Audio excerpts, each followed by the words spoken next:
She already knew the number. That's what stopped me cold. My granddaughter had only mentioned the estate once casually, at a Sunday dinner back in October, the kind of offhand comment you make when you're proud of your family and comfortable enough to say so. She'd said something like, "Grandpa built this family from nothing," and left it at that. She never gave a number. She never said a figure. I made sure of it, because I've been careful my entire life about who knows what. But when I overheard Ryan Ashford on the phone in the hallway of the Empress Hotel, 3 days before my granddaughter was supposed to walk down the aisle, he said the number. He said it quietly, like it was a transaction, like it was already his. 140 million. I stood there with my hand on the wall and my heart doing something I hadn't felt since my wife passed, a cold, sinking dread that starts in the chest and spreads outward until your fingertips go numb. I'm 67 years old. I've run a logistics company for 31 years. I've negotiated contracts in rooms full of people who wanted to take everything from me, and I have never once felt outmaneuvered. Not until that moment. My name is Douglas Hartwell, and this is the story of how I almost lost my granddaughter to a man who had rehearsed every smile he ever gave her. My granddaughter, Sophie, is 29. She's a family physician in Victoria, British Columbia, the kind of doctor who still calls her patients by their first names and remembers which ones have trouble sleeping. She has her grandmother's eyes and her father's stubbornness, and she has been, since the day she was born, the person in this family I worry about the most. Not because she's weak, because she trusts completely and loves without condition, and in my experience, those are the people the world tries hardest to take advantage of. She met Ryan at a fundraising gala in Vancouver 18 months ago. He was introduced to her by a mutual acquaintance as a tech entrepreneur, early-stage ventures, he called it, which I've since learned is the kind of phrase that means everything and nothing simultaneously. He was 41, well-dressed, soft-spoken. He had the kind of face that looks honest. I know now that's not an accident. Sophie brought him to Christmas. He brought wine, asked my son-in-law thoughtful questions about his work, helped clear the table without being asked. My daughter called me afterward and said, "Dad, I think he might be the one." I remember standing at my kitchen window, looking out at the snow on the lawn, and feeling something I couldn't name. Not quite suspicion. More like the way the air feels before a storm calm, but wrong. I said, "Let's give it time." By February, they were engaged. He proposed at Butchart Gardens, got down on one knee among the winter lights. Sophie sent me a photo of the ring before she called anyone else. I looked at that photo for a long time. The ring was beautiful and clearly expensive, which was the first thing that actually made me pause, because as far as I knew, Ryan's early-stage ventures had not yet produced anything close to early-stage revenue. I called my old friend Martin, who spent 30 years as a forensic accountant before he retired to Kelowna. I didn't tell him why. I just asked him if he could quietly look into a name for me. He said he owed me from 1,998, and he wasn't wrong. "Give me 3 weeks," he said. I gave him 4. Meanwhile, the wedding planning began, and it began at a scale that made my eyes water. Sophie had always said she wanted something small. Family, close friends, maybe 60 people at most. She'd mentioned once that she liked the idea of a ceremony outdoors, something simple and meaningful over something extravagant. I believed her, because I knew her. What happened instead was that the guest list grew to 140. The venue shifted from a garden in Victoria to a heritage property in Niagara-on-the-Lake.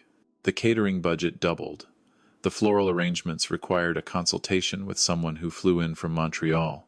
I watched this happen over 8 weeks, and every time I spoke to Sophie, she seemed slightly dazed, happy, but dazed like someone being carried by a current and choosing to enjoy the ride. It was Ryan who suggested the heritage property.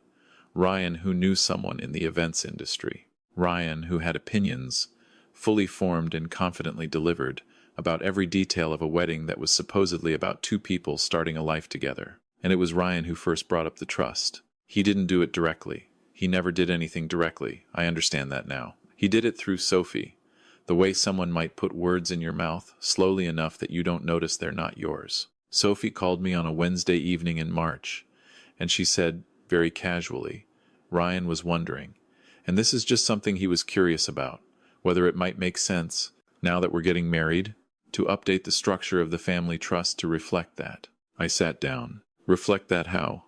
I asked. Just, including him, as a beneficiary. Eventually, he said it would make things more straightforward, legally. I chose my next words with extreme care. That's an interesting idea, I said. Let me speak with my lawyer. I did not speak with my lawyer. I called Martin. Martin called me back 11 days later. He asked if I was sitting down. I told him I was standing in my garage in Victoria, next to my car, with the door closed, because I had learned by then that I didn't want anyone to overhear this conversation. He told me that Ryan Ashford, whose legal name was Ryan Thomas Ashford, had no registered business in British Columbia, Ontario, or Alberta. The ventures he referred to had no public record, no incorporation documents, no CRA filings beyond a personal return that showed income inconsistent with his lifestyle. He had previously lived in Calgary under a slightly different professional identity, same first name, different presentation, where he had been in a serious relationship with a woman named Patricia Devereaux, the daughter of a real estate developer. That relationship had ended abruptly when Patricia's father hired a private investigator. Martin had spoken to the investigator, who was now retired but remembered the file well. Ryan had not been charged with anything. Patricia's father had chosen to handle it quietly to protect his daughter from embarrassment. But the investigator had documented a pattern. The relationship had accelerated unusually fast. The financial conversations had begun within months, and Ryan had attempted to be included in a family investment account before the relationship ended. There was also a woman in Edmonton. A former colleague of Martin's had heard something similar through a professional network, different name used by Ryan that time, same playbook. That woman had been 63, widowed, comfortable. The relationship had lasted 7 months before she understood what was happening. She also chose not to file a report. I stood in my garage for a long time after Martin finished speaking. "How confident are you?" I asked. "In the pattern?" he said. "Completely. In the legal documentation? It's thin. He's careful. Douglas. He always stops just before the line. Until now," I said. "Until now," Martin agreed. "He's never gone after someone at this level before. Either he's gotten greedy, or he thinks he's found his best mark yet." I thanked Martin. I stood in the dark for another few minutes. Then I went inside and made myself dinner, and I ate it at the kitchen table, and I thought about how to protect my granddaughter without destroying her in the process. The hardest part was not confronting Ryan immediately. Every instinct I have, 67 years of building something, of protecting what matters, told me to pick up the phone and end it. But I have learned, through decades of business and loss, and the particular education of watching people make decisions under pressure, that when you move too fast, you give the other person time to react, to adapt, to find a story that fits better than the truth. Ryan was good at stories. That was his entire skill set. If I confronted him without something undeniable, he would construct a narrative that positioned me as a controlling grandfather who couldn't accept his granddaughter growing up. He would say the right things to Sophie. And Sophie, because she loved him, and because love makes people protective of the thing they've chosen, might believe him over me. I had seen this happen to people I respected. I was not going to let it happen to us. So I waited. And while I waited, I gathered. I called the heritage property in Niagara-on-the-Lake and had a quiet conversation with the events coordinator, who confirmed that the deposit, a significant one, had been paid by Ryan using a business account attached to a company name I hadn't heard before. I wrote it down. I asked my lawyer, Robert, to pull whatever was publicly registered under that company name. What came back was a numbered company, incorporated in Ontario 8 months ago, barely a year old, with Ryan listed as the sole director and no apparent revenue, assets, or history of any kind. A shell, a costumi.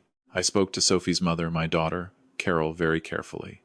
I didn't tell her everything. I told her I had some concerns I was looking into and asked her to pay attention without asking questions yet. Carol has known me her entire life. She heard what I wasn't saying and she nodded and she didn't push. Then came the week of the wedding. We all flew to Toronto on the Tuesday. The wedding was Saturday. The rehearsal dinner was Friday evening, at a restaurant in Niagara-on-the-Lake that Ryan had selected, a beautiful old limestone building with candles on every table and a private dining room that fit exactly our group. On Thursday afternoon, I was alone in the hotel lobby when I saw Ryan come through the side entrance. He didn't see me. He was on his phone, moving quickly toward the elevator, and as he passed the alcove where I was sitting with a coffee and a newspaper I wasn't reading, I heard him clearly. He was speaking in a low, clipped voice, the voice of someone finishing a conversation. not starting one. He said, "It's 1:40, yes. The trust has to be updated before the ceremony or the timing doesn't work. I know that. That's why I need the documents ready." The elevator doors opened. He stepped in. They closed. I sat with my coffee and I looked at the newspaper without seeing it, and I understood that whatever timeline I had set for myself had just been moved up. He had documents prepared. He had someone else involved, a we in that conversation, not a I. This wasn't a man having second thoughts. This was a man on a schedule. That evening, at dinner with Sophie and Carol and my son-in-law Patrick, Sophie reached across the table and squeezed my hand. She held it for a moment, not the way you hold someone's hand at dinner, but the way you hold it when you're uncertain about something. I looked at her and she looked at me, and she said quietly, just to me, "Grandpa, is something wrong with Ryan?" I kept my face completely still. "Why do you ask?" She glanced down at the table. "He's been on his phone constantly.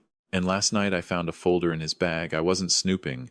I was looking for the charger, and there were papers in it I didn't understand.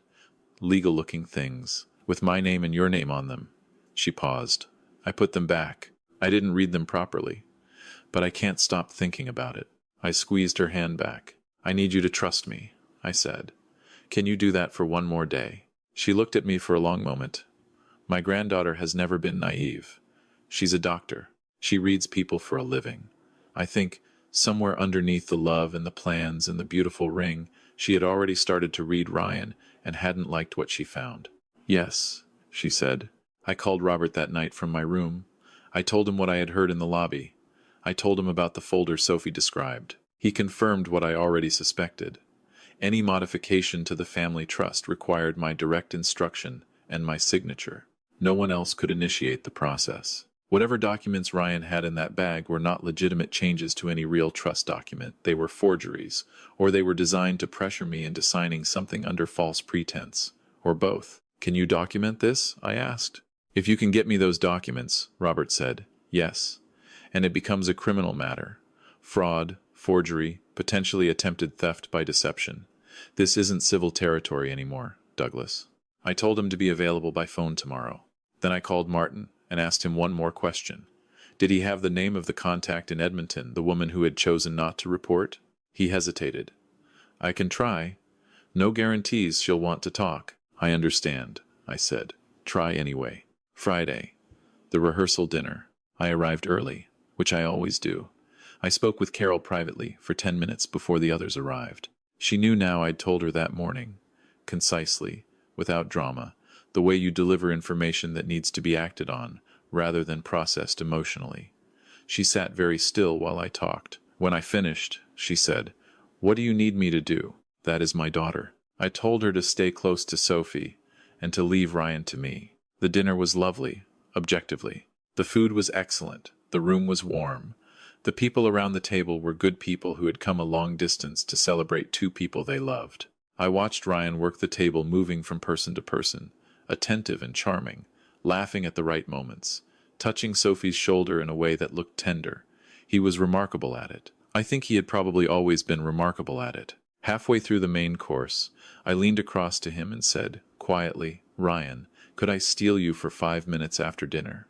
I wanted to talk through the trust question you raised with Sophie. I think there might be a path forward." His eyes lit up. "Just for a moment. Just enough." "Of course," he said. "I'd really appreciate that, Douglas." He called me Douglas. He'd only ever called me sir before. That told me everything about where he thought we were. After dessert, while the others moved to the lounge area, I led Ryan to a small sitting room off the main hallway.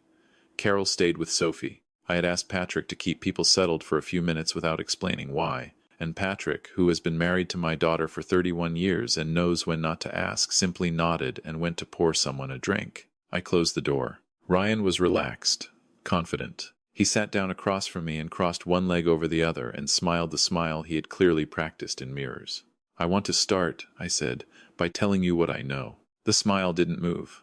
Experienced people can hold expressions past the point where most people let them go.